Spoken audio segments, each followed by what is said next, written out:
Ma petite YouTube Worlds, bonsoir. Nous nous retrouvons avec une nocturnale, ça faisait un petit peu longtemps, et une nocturnale avec un sujet qui est quelque peu touchy. Donc, de suite, avant même que je commence cette vidéo, je vais border, je vais mettre les barricades, puisque quand j'ai pensé cette vidéo, je ne vais pas vous mentir que c'est un peu grâce à vous, mais quand j'ai pensé cette vidéo, de suite, je me suis dit, on n'est pas là pour juger, donc il ne va être en aucun cas question que je juge qui que ce soit, parce que j'estime simplement, en fait, ça va régler tout le fait de vouloir border. J'estime qu'on est en mesure de faire des reproches aux autres quand on est soi-même irréprochable. Et comme pour ma part, je ne suis aucunement irréprochable, loin de moi l'idée d'aller pointer du doigt l'autre. Je pense que ça se... C'est très clair comme ça. Sujet touchy, un petit peu délicat, parce qu'on va parler, aborder, rentrer dans le vif du sujet selon ma perception et selon moi. Je ne détiens pas la vérité universelle. Donc on va parler de la culture du vide. Alors, plus particulièrement celle que moi j'aperçois, je vois et que je suis moi-même à l'origine sur les réseaux sociaux. J'ai sollicité votre participation et j'ai eu beaucoup de retours. Alors ce qui est assez sympathique, c'est que de base, cette idée de vidéo, je l'ai eue grâce à vous. Et donc c'est super sympa d'avoir eu cette interaction par le biais d'Instagram. J'ai fait des petits sondages que je vous mets en incrustation et j'ai eu pas mal de retours. Et ça, je dois vous avouer que ça m'a beaucoup enrichi de faire une vidéo, de fabriquer cette vidéo sur la culture du vide. C'est quand même assez formidable. Déjà, pour commencer, je pense qu'il est bon de donner une définition générale à la culture du vide. Alors, si vous voulez faire l'expérience, tapez sur Google « culture du vide », point d'interrogation. Qu'est-ce que la culture du vide ? Vous allez trouver un nombre indéfinissable de définitions. Celle qui m'a le plus parlé dans tout ce que j'ai pu trouver, c'est la culture du vide. C'est l'art de ne rien dire, de parler sans fond, sans éduquer et sans transmettre un message qui a une réelle valeur pour l'autre. Je trouve que c'est assez parlant et c'est assez global en ce qui concerne la culture du vide. Et encore que, après, tu peux mettre plein de sous-définitions à ta guise. Bien évidemment, quand j'ai lancé le débat sur Instagram, la première question a été « Quelle est votre définition ?» Je vais me permettre de vous lire parce qu'il y a eu beaucoup de sens donné à la culture du vide. Donc, j'ai fait petit récapitulatif de tout ce que vous m'avez dit.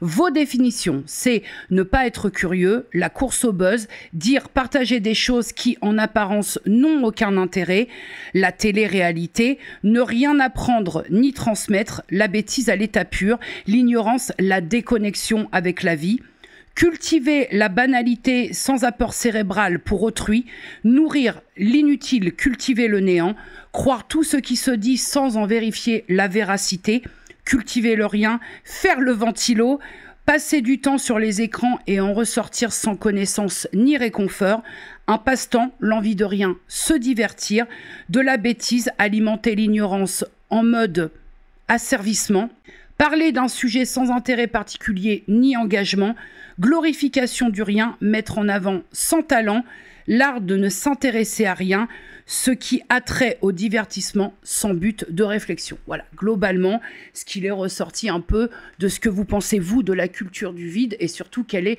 votre définition. Comment je me positionne, moi, par rapport à la culture du vide et quelle est donc ma définition ? C'est un petit peu compliqué parce que, très objectivement, j'en suis. Même si j'essaie d'équilibrer un peu, d'avoir une certaine équité, mais je partage avec vous, ici et ailleurs, des vidéos et des choses qui sont vides. J'en suis très bien consciente. Et d'ailleurs, je me suis posé la question, c'est comment on peut juger ça ? Comment vraiment, c'est très difficile d'avoir une définition propre de la culture du vide parce que on a une approche quand même assez personnelle sur ce que représente pour nous la culture du vide et surtout, est-on assez objectif pour se dire, moi, je ne propose pas, je n'alimente pas la culture du vide. Comment je pourrais vous dire, moi, je ne vous partage pas de culture du vide. Moi, il n'y a pas de vide chez moi.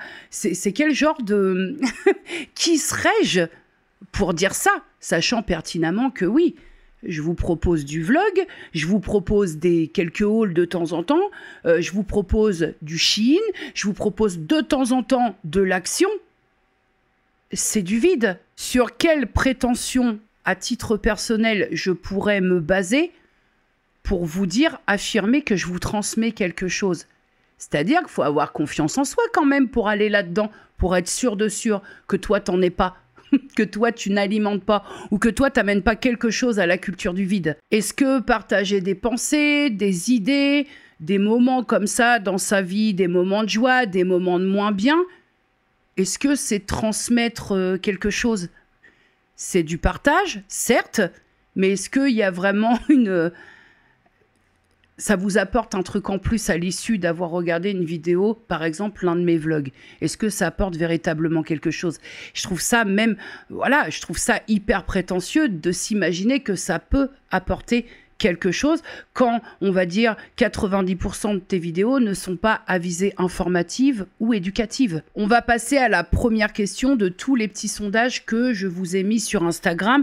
La première question qui est: connotez-vous la culture du vide à une forme de narcissisme, à un besoin d'exister? Alors, je dois avouer qu'au niveau du résultat, en termes de pourcentage sur les sondages, il y a des sondages qui m'ont beaucoup étonné et je crois que celui-là en fait partie. Alors, j'avais proposé comme réponse oui, sinon pour quelle autre raison? Et non, il faut de tout, y compris le futile. Alors pour le oui, vous m'avez répondu à hauteur de 30%, et non, il faut de tout, y compris le futile, à 70%. Pour être tout à fait honnête avec vous, je pensais que ça allait être l'inverse. Moi, sur cette question, je suis hyper mitigée, étonnamment, parce que je reste convaincue que la culture du vide, c'est aussi une grande part de narcissisme. Et moi, je suis plutôt... J'ai pas de problème avec ça, hein, sachez-le, les gens qui ont ce truc de narcissisme. De toute façon, quand on crée de la vidéo, quand on a une chaîne, je pense qu'il y a un minimum de narcissisme, un minimum de besoin d'exister. Après, le narcissisme... au point de penser que nous, on n'est pas de cet acabit, notamment pour la culture du vide, moi, j'aimerais en être un peu plus... Vraiment, je vous dis le truc comme ça, j'aimerais avoir un peu plus de narcissisme parce que je pense que ça m'aiderait au quotidien.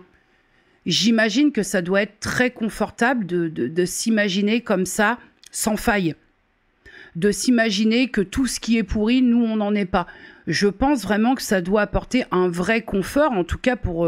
tout ce qui est là-haut, un vrai confort au quotidien. Donc moi, je n'arrive pas à imaginer qu'une certaine culture du vide ne soit pas en corrélation avec un certain narcissisme. Pour ce qui est du besoin d'exister, là encore, pardonnez-moi, mais je vais remettre un petit peu les choses à leur place. Mais je pense que si on crée une chaîne, un TikTok, je sais pas, voilà, sur diverses plateformes, qu'on ne crée pas quelque chose vraiment à viser d'informer, à viser d'éduquer, que ce soit culturellement. En tout cas, si c'est pas quelque chose, c'est juste du partage pour du partage, qui a vraiment pas une visée culturelle ou quoi, ou qu'est-ce d'apprentissage dans ce qu'on crée, je crois justement qu'il y a ce besoin d'exister et qu'on ne peut pas s'appuyer uniquement que sur le fait « j'aime partager ». Pour moi, ça ne matche pas. Parce que quand on y réfléchit bien, je vous dis, on est là pour remettre les choses à leur place.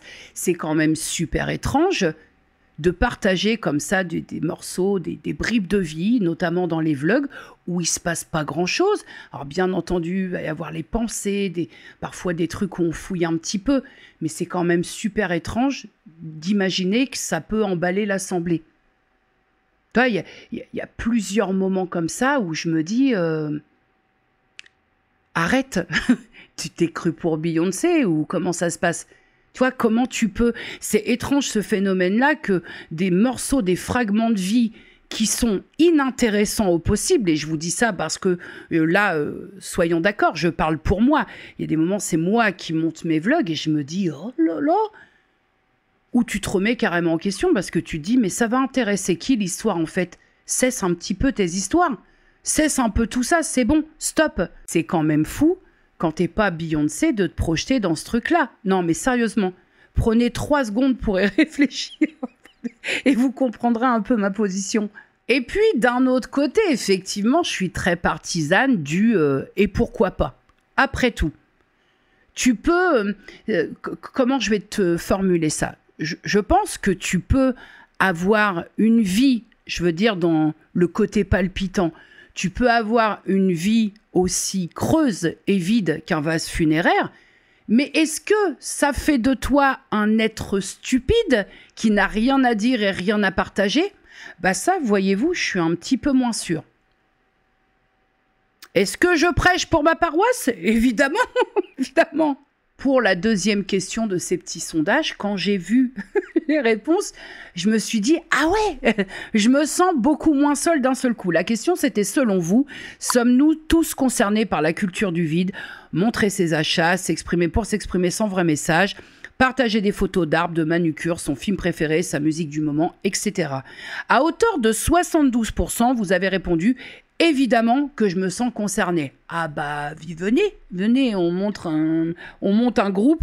Et à hauteur de 27%, vous avez répondu « Non, je donne un sens à tout ». 72% à se sentir concerné. Vous voyez l'histoire un petit peu ou pas? J'ai deux lectures du truc. Ma réponse est non.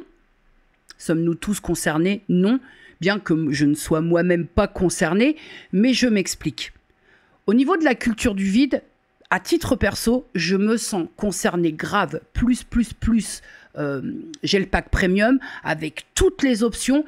Je me sens concernée parce que il serait quand même bien hypocrite de vous dire que je me sens pas concernée, sachant que 90% de ce que je vous propose sur cette chaîne, alors je parle même pas d'Instagram, c'est quand même, il n'y a pas de visée, je ne vous apprends rien. Je ne vous éduque pas, je ne vous informe pas. Donc, il n'y a aucune, si vous voulez, dans ce que je partage avec vous, dans ce que je vous propose, il n'y a rien qui soit fait pour faire fructifier votre quotient intellectuel ou votre culture générale. Donc, il serait quand même très hypocrite de vous dire « Ah, moi, je me sens pas concernée parce que de temps en temps, je vous dis des trucs intelligents. » hein. Et d'un autre côté, je crois qu'on n'est pas tous concernés par la culture du vide parce que, à titre toujours personnel, j'ai rencontré des gens dans ma vie qui donnaient un sens à tout. Vraiment à tout, qui le vide, après eux le vide, qui donnaient un sens à tout, une définition à tout, qui n'aimaient pas le creux et qui voulaient tout comprendre, tout remplir, ne rien laisser vide. Ce que je peux comprendre, sans prétention aucune, je le répète, ce que je peux comprendre parce que dans ma vie privée, au quotidien, quand je fais des choses, quand je lis un livre, quand il y a des choses que je ne comprends pas, il faut que je sache, il faut que je comprenne. Quand je lis un livre et qu'il y a un mot que je ne comprends pas, de suite, je ne peux pas poursuivre, par exemple, ma lecture s'il y a un mot que je ne connais pas. J'ai besoin d'apprendre des choses au quotidien, j'ai besoin justement d'enrichir là-haut ma culture générale, j'ai besoin d'enrichir mon vocabulaire, j'ai besoin de m'améliorer.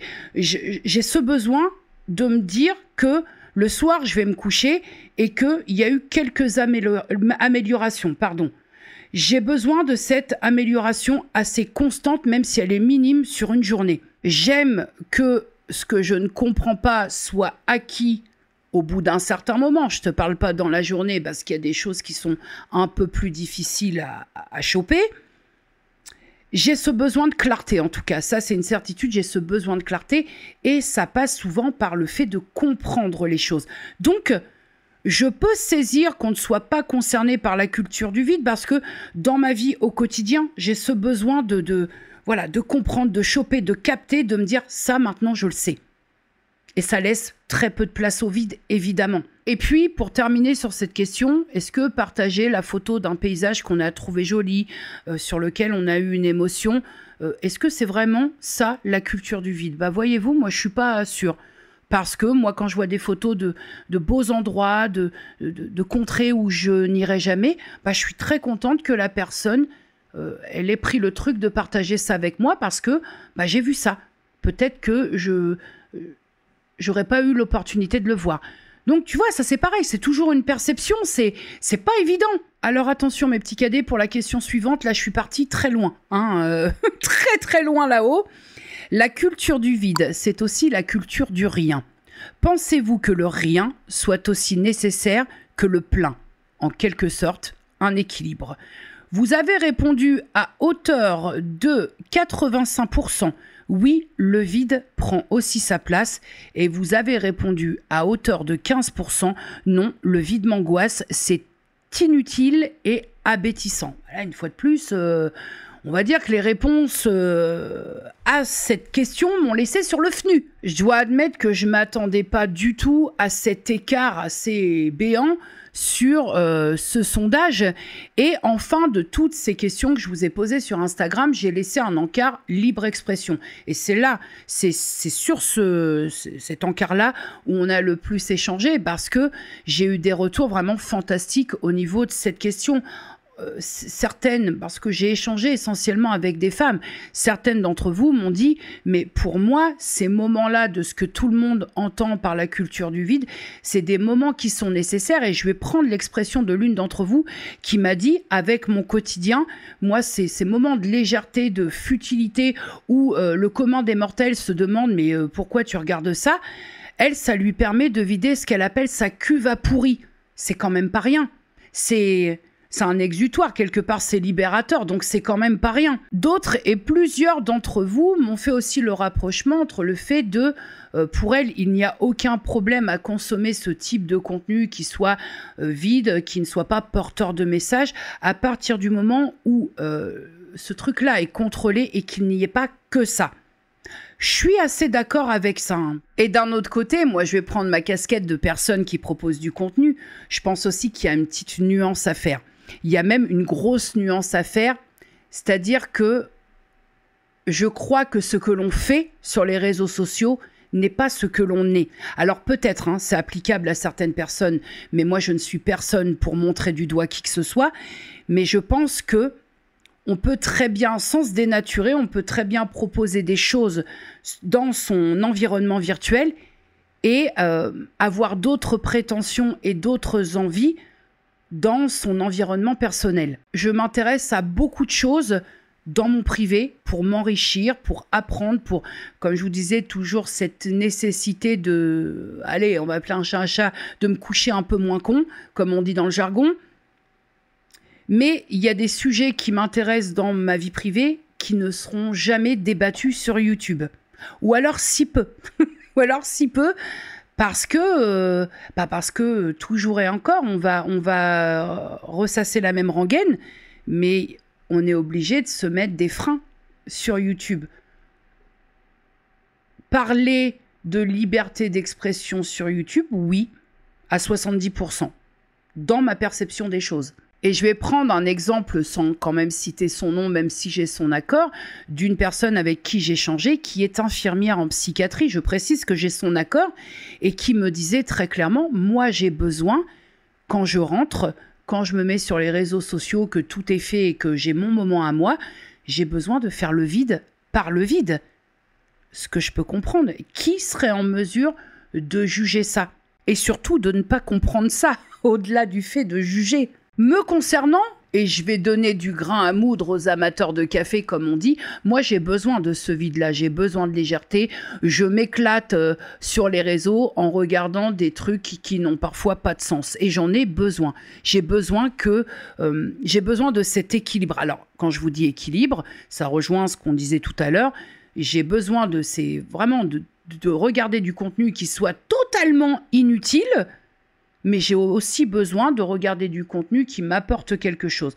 Donc, je crois qu'une fois encore, de toute façon, c'est ce qui marche, je pense, sans m'avancer. Mais dès lors qu'il y a un équilibre dans les choses, ça se passe plutôt pas mal. Je n'ai pas forcément ce besoin qu'il se passe quelque chose à chaque seconde, à chaque minute de ma vie. J'ai pas ce besoin-là. J'aime ces instants de vide où il n'y a rien, où la tête est vide, où il ne se passe absolument rien. Parce qu'en fait, il se passe beaucoup de choses dans le rien.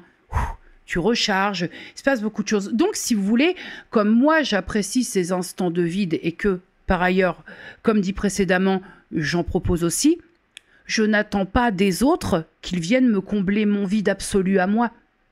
Comprenez un peu le truc? Et c'est de ça aussi dont il est question, parce qu'il faut qu'on en parle un petit peu de ce truc-là. C'est que, pourquoi on se plaint? De quoi on se plaint? Si tu ne vas pas de ton plein gré sur une chaîne, un endroit, je sais pas, TikTok, YouTube, Instagram, que sais-je encore, si tu ne vas pas de ton plein gré dans un endroit, sur une chaîne, je vais parler YouTube, sur une chaîne qui va te proposer une élévation culturelle qui va t'enrichir, qui va t'apprendre quelque chose, je ne comprends pas alors de quoi on vient se plaindre. Enfin, je propose du contenu, mais j'en regarde beaucoup. Et si j'ai envie de m'informer, de m'instruire, d'apprendre, bah, je vais certainement pas cliquer sur un All Action Chine. Donc, il y a ça aussi que j'ai un peu du mal à cerner, c'est ouais, la culture du vide, il y en a marre. Mais en fait, pardonnez-moi, mais il y a eu beaucoup aussi de retours vous concernant sur la télé-réalité, en disant, il y a même des personnes qui m'ont donné des noms de personnes qui font la télé-réalité. Mais pourquoi regardez-vous si c'est si détestable que ça? Je me suis littéralement lobotomisée avec Secret Story, je n'ai rien raté. Mais je viens pas m'en plaindre. Vous voyez, si ça me cassait les noisettes, eh ben, je regardais pas les quotidiennes et tout ce qui va avec. C'est ça, j'ai vraiment beaucoup de mal à comprendre. Je comprends que la culture du vide et le fait que ce soit abêtissant et que globalement, la culture générale se soit un peu affaissée. Je comprends que ça pose un peu problème. Mais il y a encore quand même, on a encore à notre portée des solutions pour ne pas aller vers ça. Non, mais c'est vrai, il faut mettre le truc en situation. Tiens, j'ai envie d'en savoir plus sur le théorème de Thalès parce que j'ai toujours pas compris. Et je vais aller cliquer sur un All Action. Comprendrez bien que je vais pas en apprendre beaucoup sur le théorème de Thalès avec des présentations de produits de chez Action. Globalement, pour clore cette question, je comprends complètement qu'on soit un peu gêné, c'est peu de le dire, par l'approche qui est celle que le vide soit désormais plus cultivé que la vraie culture, selon sa définition toujours, selon la vraie culture elle-même. Mais on a encore, à l'heure actuelle, le choix de ne pas consommer le vide si vraiment pompon.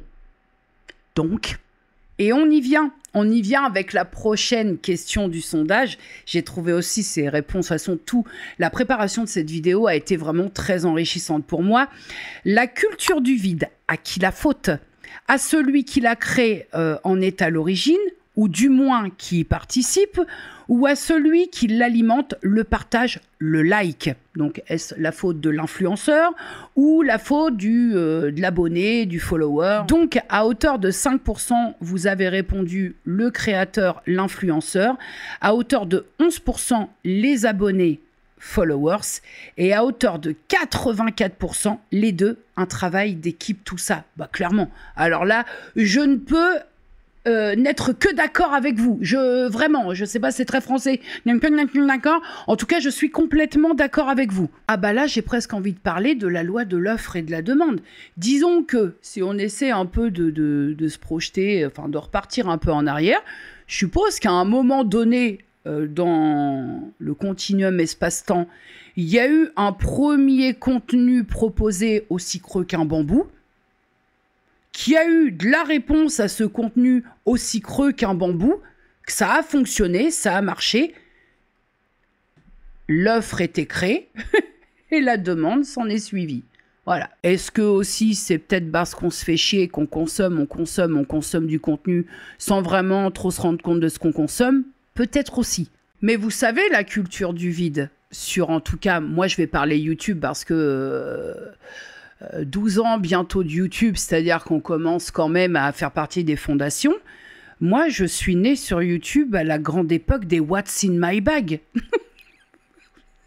C'est-à-dire que cette vidéo consistait à ouvrir son sac, qu'on avait quand même préalablement hyper bien rangé. C'était scénarisé de fou.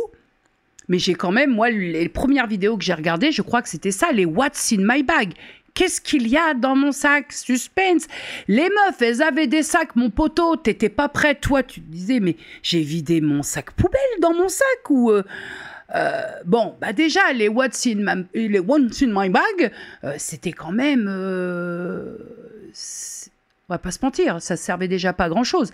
Alors on regardait ça, on adorait ça. Qu'est-ce qu'il y a dans le sac? Oh, la curiosité, voilà, on adorait ça. Il y a aussi eu la grande époque, et j'en étais, mais vraiment, les Bugs Beauté. Les Bugs Beauté. Oh, sans déconner, ça c'était le feu. Les Bugs Beauté. La grande époque aussi des tags. Les tags, les meufs, les tags, le truc. Mais alors, hyper facile à tourner, que tu voyais chez tout le monde. Pareil, la plupart des tags, c'était un petit peu creux, quoi. Bon, bah voilà. Bah, je vous parle d'un truc à 10-12 ans. On a un peu évolué, mais c'est-à-dire que, pas dans le bon sens, je vous l'accorde, mais on avait déjà, il y a 10-12 ans sur YouTube, pardonnez-moi, mais c'était pas partout, Jamie, c'est pas sorcier, hein. Et puis c'est surtout ça, c'est qu'à l'époque, les vidéos What's in my bag, parce que là c'est vraiment le truc qui m'a le plus choqué, où il s'agissait d'ouvrir un sac et de montrer ce qu'on avait dedans, ça générait un nombre de vues absolument dingue, et ça gênait pas grand monde, hein. Ça gênait personne. Sans m'octroyer des compétences que je n'ai pas et sans toujours dans cette idée de ne pointer personne du doigt, j'ai essayé de réfléchir un peu à tout ça, YouTube, les réseaux sociaux, le vide. Je pense qu'on a commencé par un vide, on va dire, basique. Tu sais, un peu le vide de monsieur et madame tout le monde. On a tous cette petite part de vide. Et puis, pour ma part, je vous le répète, je pense qu'elle est nécessaire. Mais sur les réseaux sociaux, on a commencé par ce vide basique qui s'est vu alimenté par du vide et encore du vide pour finir par créer finalement un vide abyssal, hein, parce que parfois c'est ce dont il est question aussi. Vide abyssal auquel on s'adapte sans finalement s'adapter puisqu'on s'en plaint. Puisqu'on s'en plaint parce qu'on regarde un vide qu'on ne peut pas blairer, on le regarde, on s'en plaint, mais on le regarde quand même. Tu vois, on est un peu sur le serpent qui se mord la queue, quoi. C'est assez fou ce truc-là. Et croyez bien qu'en termes de vide, je suis très bien placée pour en parler. Je me sens là pour une fois complètement légitime dans cette vidéo parce que je vais parler pour ma part. J'ai pas la prétention de savoir comment travaillent les autres créateurs de contenu, les autres youtubeurs, mais moi je vais parler pour ma part pour les vlogs. Il y a des moments, je suis au montage, je commence à tourner certaines images, je suis au montage et je me dis, mais pourquoi? Qu'est-ce que tu fais là? Pourquoi tu fais ça? Arrête un peu, et je supprime. Je supprime parce que, vraiment, la question, c'est mais pour qui tu te prends? Au moment où je me regarde, mais on s'en fout. Vraiment, la vraie réponse, c'est on s'en fout. Et je préfère ne rien publier que de publier pour publier, ça vous le savez, mais je préfère ne rien publier que de me penser indispensable. D'ailleurs, quand on y réfléchit bien, vous imaginez quand même la charge mentale que doit porter quelqu'un qui se jauge, qui se pense indispensable sur les réseaux sociaux. Bref, là n'est pas le débat. Ce en quoi je crois fermement, et j'applique, hein, je ne vous dis pas des trucs, j'applique ce truc-là, c'est que je crois que si on veut ne pas subir le vide de l'autre, parfois le vide abyssal, hein, ce sont vos propos, le vide de l'autre, je pense qu'individuellement, il est de bonne loi, de bon ton de faire le tri régulièrement sur les personnes qu'on suit et pourquoi on les suit. Alors, il y a toujours ce truc, on sort un peu du sujet, mais il y a toujours ce truc qui revient. C'est vrai que elle, ce qu'elle partage maintenant ne m'intéresse plus, alors qu'à l'époque, ça m'intéressait. Mais j'ai peur de froisser si je m'en vais. Mais froisser qui, de quoi, pourquoi vous savez, hein, personne n'est indispensable. Hein, je vais répéter cette phrase qui tient depuis le début de ma chaîne, mais mieux vaut s'en aller pour les bonnes raisons plutôt que de rester pour les mauvaises. Ça résout aussi pas mal de choses. Hein. Ça allège cette fameuse charge mentale. Mais je pense que déjà, si régulièrement on faisait un tri sur les personnes que l'on suit pour les mauvaises raisons, peut-être que ça remettrait un peu de punch et d'envie et surtout, ça permettrait de consommer autrement. Le virtuel. Est-ce qu'il n'y a pas aussi, parce qu'on doit y aller là-dessus, est-ce qu'il n'y a pas aussi un petit peu de masochisme ou de côté un peu vicelard? On va regarder du vide pour se rassurer sur son propre vide à soi. On regarde pour mieux tabasser l'autre parce que d'une certaine façon, peut-être que ça peut combler son propre vide. Je pense que c'est satisfaisant dans ce côté un peu masochiste et vicieux d'imaginer que l'autre est plus con que soi. Je trouve ça admirable et dérangeant en même temps. Je suis stupéfaite par les personnes qui regardent ce qu'elles considèrent être de la merde pour mieux tabasser et pour se mousser quelque part. Se faire un petit peu mousser. Ça fait du bien, ça enlève un peu de ma propre merde. C'est assez fou, c'est assez fou. Et en même temps, c'est pareil, des personnes qui doivent être bien dans leur basque, parce que quand tu considères que tous les autres sont cons sauf toi, je pense que ça doit être quand même assez pépouze. Et ça me dépose tout en douceur sur la question suivante. Si on considère regarder des contenus vides, selon sa perception, n'y a-t-il pas une envie de se rassurer sur son propre vide?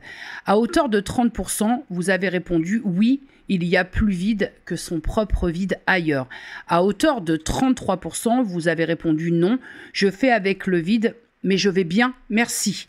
Et à hauteur de 37%, vous avez répondu c'est surtout beaucoup de voyeurisme. Et une fois encore, déjà, je trouve qu'il est très équilibré. Vos réponses sont plutôt équilibrées. Il y a une équité dans les réponses, mais je suis assez d'accord. Pour moi, il y a beaucoup de voyeurisme. Quoi d'autre? Une fois de plus, je vais être honnête, j'en suis. Bien sûr que j'en suis. Bien entendu qu'il y a une grande part de voyeurisme, parce que n'oublions pas, monsieur, dame, que le voyeurisme dénué de sa connotation sexuelle, c'est quand même avant tout de la curiosité. Donc pourquoi on va mater des contenus de personnes ouais, je la suis plus parce que j'aime pas? Parce que, pour savoir, avoir l'œil, regarder. L'œil du tigre. Il y a l'une d'entre vous qui m'a dit quelque chose que j'ai trouvé vraiment hyper pertinent et je vais la citer, je vais reprendre mon petit calepin, histoire de ne pas dire de bêtises. Elle m'a dit, je cite, « Je pense qu'au fond, on est tous un peu voyeurs. Certains l'assument, d'autres rejettent. Et quand on n'assume pas, on pointe l'autre du doigt. » J'ai trouvé ça tellement pertinent parce qu'en fait, ça résume très clairement ce que je peux penser. Le vide de l'autre, ce que je vais dire est très logique, mais le vide de l'autre renvoie une image qui rassure. Et donc, par conséquent, ça assouvit ce besoin d'être rassuré. Moi, c'est moins vide. Moi, c'est mieux. Moi, ceci. Moi, cela. Moi, je fais mieux. Moi, le vide. Pas du tout. Pas concerné. Bon, c'est humain. Attention, j'en ai bien conscience. Ça fait partie du comportement humain. Ce besoin de se rassurer, de se dire, ah ouais... chez elle, chez lui, ouais. Voilà, c'est humain, c'est comme ça, on est comme ça, que voulez-vous, on peut s'améliorer, mais encore faut-il en avoir envie. Mais c'est humain ce besoin de se rassurer, mais pas aux dépens de quelqu'un d'autre. Si vous préférez, moi je vois le truc dans le sens où on ne brillera pas plus en soulevant la merde de l'autre sans jamais torcher la sienne. Oh, c'est pas très poétique, c'est pas très classe, mais ça résume bien le fin fond de ma pensée. Et là, une fois de plus, je vais donner un peu de grain à moudre aux fameux amateurs de café, mais je conclurai ces questions en vous disant que quoi qu'il en soit, il n'y a pas de voyeurisme, bien entendu, je vous le dis, dénué de sa connotation sexuelle, il n'y a pas de voyeurisme sans exhibitionnisme. La question suivante. Selon vous, la perception de la culture du vide est-elle à géométrie variable? À hauteur de 92%, vous avez répondu oui. À chacun sa notion de ce qui est vide ou pas. Et à hauteur de 8%, non, le vide, c'est du vide et point. Oh, pas content. C'est clairement ce qu'il est ressorti de nos échanges après par le biais de l'encart expression libre. C'est que ce qui peut être, par exemple, vide pour moi, dénué de sens, qui ne m'apprend rien, qui est stupide, voilà, chacun a sa propre définition. Ce qui peut être vide pour vous ne l'est pas pour moi et son contraire. Ce qu'on perçoit comme étant vide ou pas, je vais prendre un exemple qui me parle parce que déjà, j'ai dû vous en proposer 3 ou 4 depuis tout le temps que je suis sur YouTube, le retour de course. Alors, le retour de course, moi, c'est un truc que je trouve un petit peu... ça génère un nombre de vues aussi conséquent. Et je vous avoue que j'ai jamais compris cet engouement parce que 3 bouts de barbac, un filet de patates, 3-4 légumes, machin, ok, ça permet à ceux, ouais, tu consommes de la merde et puis ça, c'est bien, machin. Bref, j'ai jamais très bien compris l'engouement du retour de course parce que pour moi, même si je vous en ai déjà proposé, parce que j'en suis, je le rappelle, je trouve ce truc-là absolument... je trouve ce type de contenu vide. Alors oui, on peut me dire, ouais, mais ça apporte des idées de repas, ça apporte ça. Bah écoute, tape sur Internet, puis tes idées de repas et de recettes, tu les as. Là, par exemple, pour donner un exemple, je n'ai jamais compris l'engouement autour des retours de course. Et donc, pour en revenir à cette connotation assez étrange que la culture du vide est alimentée par des personnes stupides ou bêtes, bah, je suis pas d'accord parce que certaines personnes qui présentent des retours de course ne sont pas des abrutis notoires. Alors, je vais encore prêcher pour ma paroisse, pardonnez-moi, c'est un peu ma vidéo, mais j'ai mangé, j'ai littéralement bouffé Secret Story jusqu'à me coucher à 2 heures pour la finale, hein, j'ai tout regardé. Est-ce que ça fait de moi une personne totalement stupide et bête ? Bah pardon, mais non, excusez-moi. Ah bah écoutez, c'est tellement rare les fois où je me lance des fleurs. Non, je ne me considère pas comme quelqu'un dénué d'intelligence, comme une personne stupide, comme une personne bête. Après, forcément, dans votre perception de la chose, peut-être. Mais je suis pas responsable. Enfin si, je le suis un petit peu, mais si vous voulez, c'est pas faute de tenter de m'améliorer au quotidien. D'être une meilleure version de moi-même. On va arriver sur la dernière question de tous les sondages que j'ai proposés, qui est comment, ah celle-là elle me tient à cœur, comment expliquez-vous que l'on puisse se plaindre d'une certaine culture du vide proposée dans les contenus, mais lorsqu'une certaine forme de culture est proposée, elle ne fait que très rarement l'unanimité. Vous avez répondu à hauteur de 34%, je prends la culture en dehors des réseaux. À hauteur de 50%, vous avez répondu « Je suis sur les réseaux pour me divertir, pas plus ». À hauteur de 3%, vous avez répondu « Jenny, on veut pas lire, ta gueule ». Et à hauteur de 12%, vous avez répondu « Je m'enrichis autrement que par la culture ». Bah ça a au moins le mérite d'être clair. Réseau égale divertissement, pas plus. Et une fois encore, bah je vous suis quoi. Je vous suis parce que pour ma part... La première raison qui fait que je m'abonne à un compte, que ce soit sur Insta ou YouTube, c'est pas parce qu'il va m'apporter quelque chose ou il va m'enrichir culturellement, que je vais ressortir avec un quotient intellectuel de dingue. C'est vraiment pas la première raison qui fait que je m'abonne. Moi, la première raison, il faut que je rie un peu. Une personne en DM me dit « Oui, mais Jenny, c'est devenu trop facile de se cacher derrière « je me divertis ». Je consomme les réseaux pour me divertir, mais pourquoi ?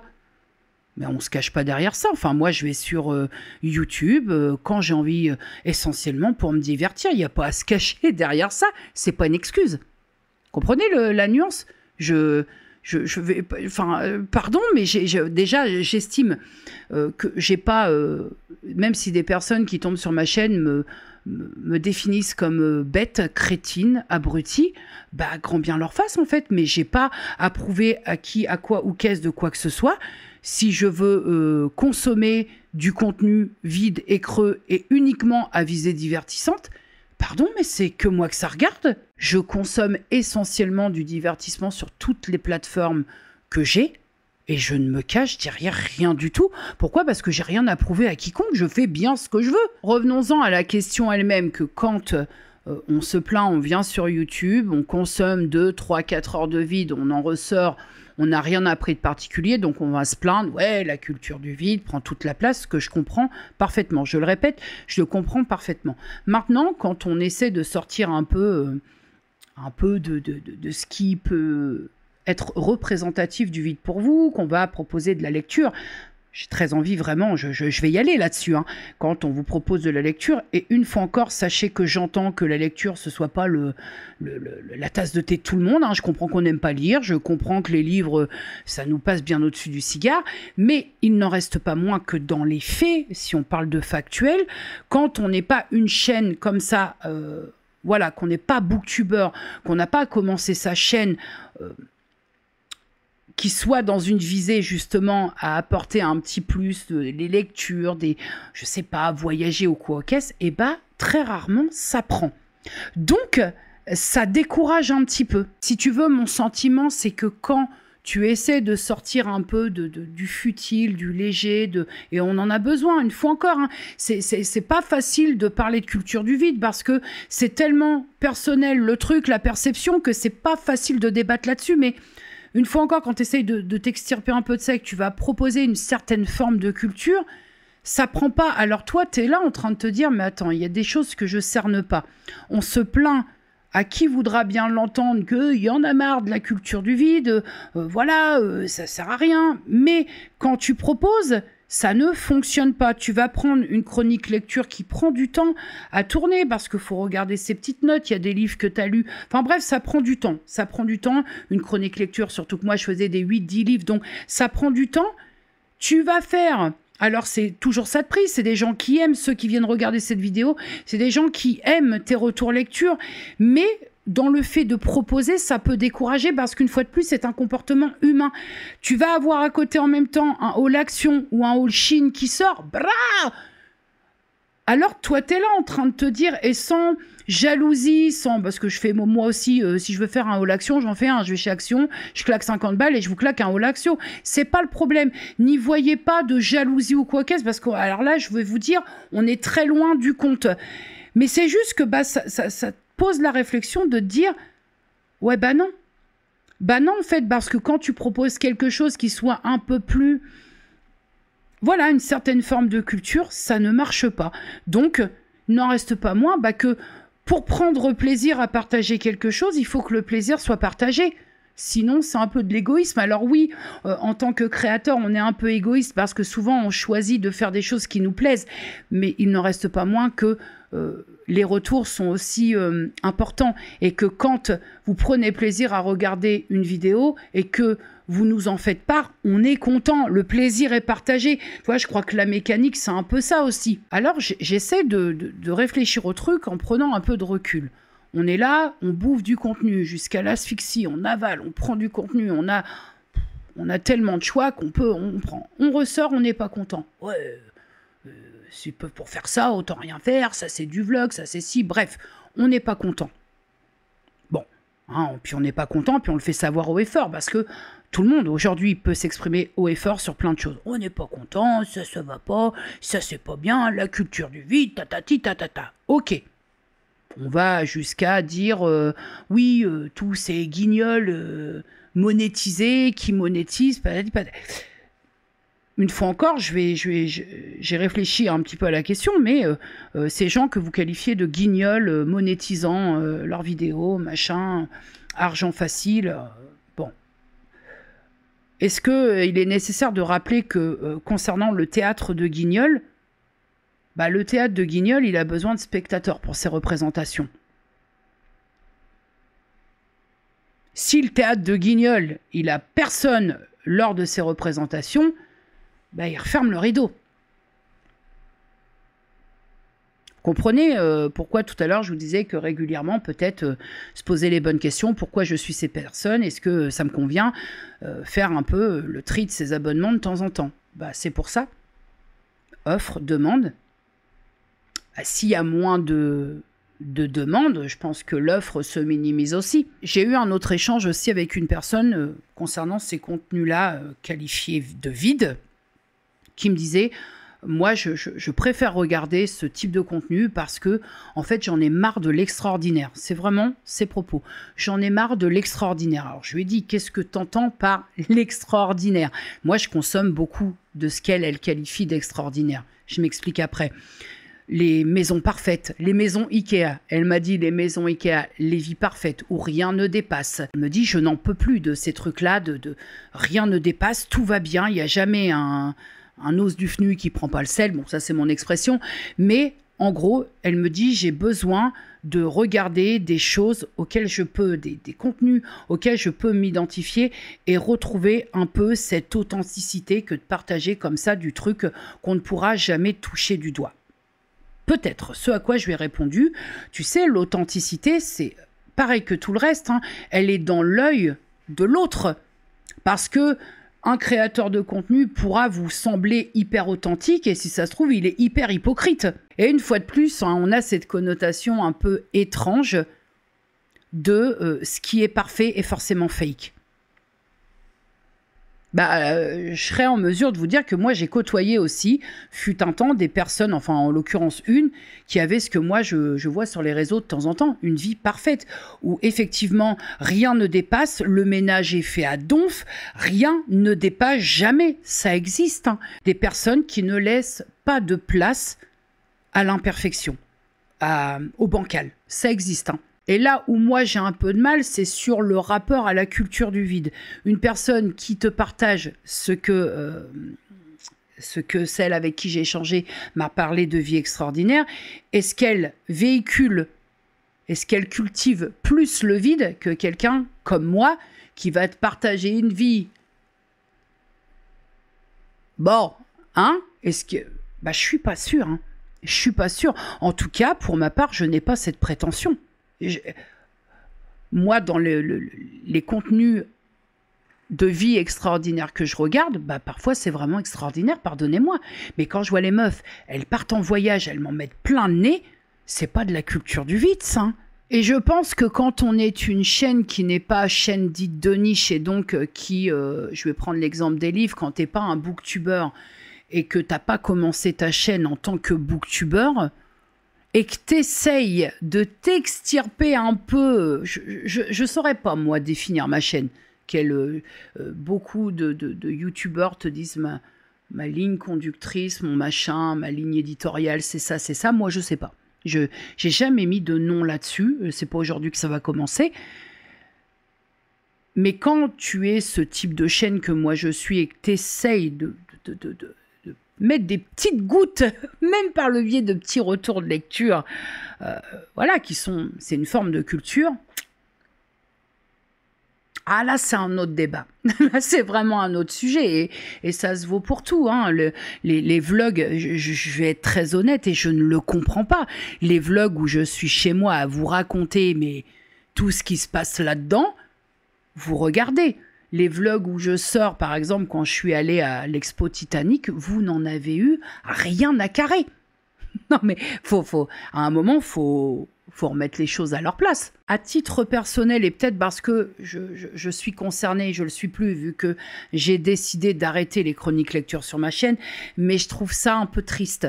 Voilà, ma conclusion sur cette question, c'est que je trouve ça un peu triste de ne pas laisser la chance à ces contenus un petit peu culturel, la chance de fonctionner sur des chaînes telles que la mienne. Évidemment, une fois encore, je prêche pour ma paroisse, c'est pas que.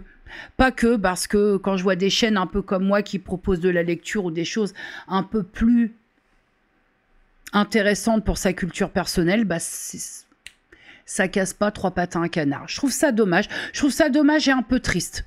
Mais bon, écoutez, je pense que quand on voit un peu ce qui se passe sur les chaînes, un peu comme moi, si on analyse un peu le truc, on se rend compte qu'évidemment, tout le monde a compris que si on va vers des contrées comme ça, la chaîne se casse la gueule. On l'a très bien compris, malheureusement. Et en conclusion, vaste débat, hein, le sujet sur la culture du vide, parler pour ne rien dire, glorification du néant, superficialité. Il y a tellement de choses à dire. Là, tu vois, c'est là où ce sera intéressant de faire un énorme zoom avec tous les participants possibles et que chacun, de vive voix, donne son avis sur la question. Ce serait vraiment très intéressant. En tant que personne qui vous propose du contenu, il y a des choses avec lesquelles je suis tellement d'accord. Il est bien évident que vous proposez du contenu tel que de la revue Chine, du Haul Action, des vlogs de vie pas extraordinaire, ça ne nécessite pas de talent particulier, si ce n'est que de faire un peu du propre montage. Mais là-dessus, je suis totalement d'accord. Et là où je suis encore d'accord, c'est que ce genre de vidéo prend énormément de place maintenant. Par exemple sur YouTube. Alors paraît-il aussi que sur TikTok c'est la farandole, mais ça je ne peux pas en parler puisque je n'ai pas et je n'aurai jamais TikTok. Dans ma position, donc en tant que personne toujours qui vous propose du contenu, la conclusion est un peu plus personnelle, vous vous doutez, j'ai pleinement conscience, entendez-le bien, que je vous propose par le biais de mes contenus, des espaces très très vides. J'en ai pleinement conscience et voyez-vous, le fait d'en avoir pleinement conscience, de ne pas avoir particulièrement de problème avec ça, puisque je tente tant bien que mal d'avoir un certain équilibre, mais le fait d'en avoir conscience me permet de ne pas faire caca sur le front des personnes finalement qui font la même chose que moi, mais qui s'imaginent être au-dessus. À quelques variantes près, bien évidemment, mais le fait de savoir se positionner et de prendre conscience de ce que l'on fait, de ce que l'on propose, permet aussi, ça ouvre souvent des remises en question. Et c'est important, selon moi, quand on vous propose du contenu, de savoir régulièrement se remettre en question. Là où je suis très contente de savoir me positionner, moi, par rapport à YouTube, de savoir ce que je vous propose, et donc, comme cité précédemment, les espaces vides, ça me permet surtout de ne pas me sentir au-dessus de quiconque. Et c'est aussi important parce que malheureusement, je pense aussi que sur YouTube, tu peux très vite t'enflammer. Tu peux très vite prendre feu, tu peux très vite avoir un melon sans vraiment aucune raison. Parce qu'il est question aussi de vos abonnés, des personnes qui vous suivent, qui bien souvent vous montent sur un piédestal. Et ça... ça peut vite faire chauffer un peu ce qui se passe là-dedans et, comme je vous le disais tout à l'heure, de se croire indispensable et surtout de peut-être, j'essaie d'appliquer ça à moi, de s'imaginer qu'on est plus talentueux que ce qu'on l'est vraiment. Et ça, pour moi, c'est un vrai problème parce qu'à partir du moment où tu te sens irréprochable et tu te dis « Putain, j'ai du talent plein les doigts », eh ben, tu changes pas d'itinéraire si tu es sur la bonne route. Et je crois véritablement que savoir se remettre en question et par exemple prendre le parti comme moi je fais quand mes vlogs me donnent envie de crever, de pas publier pour publier. Je crois que c'est sain. En tout cas, pour moi, ça me paraît être une attitude saine. Il y a un truc assez étrange qui anime, une fois de plus, hein, je vous dis, prenez mes propos et rapportez-les à moi. J'ai vraiment pas la prétention de parler au nom des autres, hein, mais il y a ce petit truc de montrer le rien. Voilà, finalement, de montrer le rien sans trop scénariser, tu vois, histoire de garder cette étiquette d'authenticité. Il y a ce petit truc-là qui anime, tiens, bonjour, aujourd'hui je vais vous dire ça, parce que si ça, et tout le monde est content. Voilà, il y a vraiment ce petit truc assez satisfaisant de montrer le rien. Par rapport à montrer le rien, j'ai lu un article, alors là, plus que pertinent, parce que si vous avez 3 minutes, je vous mets le lien, bien entendu, en barre d'infos, montrer l'article d'une psychanalyste que je suis et qui me suit sur les réseaux. Son article s'appelle « Montrer le rien ». Mais c'est tellement... c'est tellement... Alors, j'ai ri parce que j'ai réussi vraiment à m'identifier à cet article et en même temps, tu dis, mais c'est tellement ça, quoi. Je vous invite vraiment à aller lire cet article parce que je me suis dit, bah c'est ça. En fait, elle a posé les mots. J'ai fini la lecture de cet article, je me suis dit, ah ouais, quand même. Ah ouais. Ah bah d'accord, ok. Autre point aussi qui me semble hyper important de mettre dans ce que j'appelle la culture du vide, parce que là, c'est non seulement ça n'informe pas, ça n'éduque pas, ça ne t'apprend rien, mais en plus, ça fait l'opposé, la désinformation, ce fléau sur les réseaux sociaux. Et le pire, c'est que bien souvent, sont repartagés tous les posts de désinformation plus que la véritable information. Ça, c'est... Ah ça, pardonnez-moi, mais ça, c'est la peste des réseaux sociaux. On a tous et toutes, hein, on va pas se montrer du doigt, on va pas se mollarder à la gueule. Je pense qu'on a tous et toutes notre petit quota comme ça de trucs qui nous passionnent, de trucs liés à la culture du vide qui nous passionnent. Je vais prendre comme exemple, fut un temps, le clash Natacha Saint-Pierre et Inès Reg. Ça a passionné les foules, hein. C'était qui est pour qui, il y avait carrément des réels qui étaient créés, le clash, le clan, on prenait parti pour ci, pour ça. Ça a tabassé en termes de partage et de repartage. Bah tu vois, ça par exemple, le clash Inès Reg et Natacha Saint-Pierre, c'est la culture du vide à son apogée, par exemple. Aujourd'hui, tout le monde s'en carre littéralement la grande nouille. Donc pour moi, la culture du vide, vous voyez, c'est en partie, vraiment en infime partie, ça. Et finalement, qui juge qui de qui et en qualité de quoi? Où place-t-on, nous, à titre personnel, son curseur de ce qui est le vide? Est-ce qu'on prend le parti individuellement de dire haut et fort que ce que fait l'autre est débilisant et vide, ou on prend le parti de faire un peu de tri dans qui on suit et pourquoi on le suit? Ce que je dis n'engage évidemment que moi, mais est-ce qu'on prend ce parti de se dire qu'on va contrer un peu la culture du vide en attaquant violemment, verbalement, en attaquant plutôt que d'opter pour l'ignorance, de se dire bah, j'ai plus envie de voir ça, j'ai plus envie de regarder ça, j'ai plus envie de lire ça, donc je me barre. Quel est le meilleur parti à prendre? Attaquer, verbaliser, bien dire haut et fort que l'autre est un crétin, plutôt que de se dire bah, moi je fais du tri dans mes abonnements et je me taille. Voilà, allez, boudou, bon vent et à la revoyure. Est-ce que si la demande s'amoindrit, l'offre va suivre le même chemin? Et nous, en tant que créateurs de contenu, j'ai beaucoup de mal avec ce terme, vous avez pu constater que je dis qu'ils proposent du contenu, mais en tant que créateurs de contenu, globalement, que pourrions-nous faire, changer pour essayer de contrer un petit peu cette culture du vide? Tenter de diversifier un petit peu ce que l'on propose sur sa chaîne, sur son compte. J'essaye. J'essaye, mais c'est pas toujours évident. Mais j'ai au moins le mérite d'essayer. Améliorer sa créativité d'ordre global, bah forcément. Forcément que ça passe un petit peu par là. Choisir de ne pas publier à sa propre appréciation, quitte à faire des pas contents. C'est-à-dire que l'exemple que je vous donne tout à l'heure, quand tu es au montage, tu es quand même toi, en tant que personne qui propose le contenu, aux commandes de ton montage. Quand tu vois que, ah ouais, même toi, tu as envie de te déclencher une hémorragie nasale, choisir de se dire, là, t'arrêtes, stop. En fait, là, c'est pas bon. Là, c'est arrête. Va faire un peu, va tondre ta pelouse, va faire un peu de jardinage, aère-toi, mais ça, c'est non. Voilà. Choisir de ne pas poster pour poster, de ne pas publier pour publier. C'est une option. Mais est-ce qu'elle est applicable à tous et à toutes?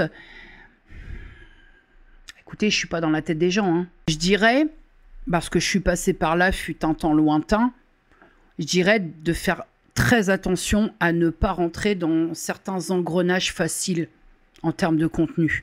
Je vais m'exprimer un petit peu sur ce truc-là. Si vous êtes là depuis longtemps, la chanson, vous la connaissez. Mais moi, il fut un temps où toutes les semaines, parfois même 2 fois la semaine, j'étais chez Nose. Je proposais du all Nose et ça cartonnait en termes de vues. C'est un peu le Action de maintenant, quoi. Et j'ai compris, à cette époque-là, ça date, hein, on devait être 3000, 4000 ici. Et j'ai compris que ça générait pas mal de vues. Ce que j'ai fait, c'est que ça fait des vues, je vais faire grimper ma chaîne, donc Ce que je n'arrive pas à comprendre actuellement, c'est que à cette époque, j'arrive pas à comprendre que j'étais entrée dans cette mécanique et grâce à l'une d'entre vous, vraiment une seule personne, j'en suis sortie, mais parce que j'avais pas ces attentes de faire éclater ma chaîne. Donc aujourd'hui, avec le recul, j'arrive pas à comprendre, mais faire gaffe aux engrenages parce que très vite, tu peux faire que ta chaîne, déjà, tu peux te ruiner vraiment à faire des achats pour ta chaîne.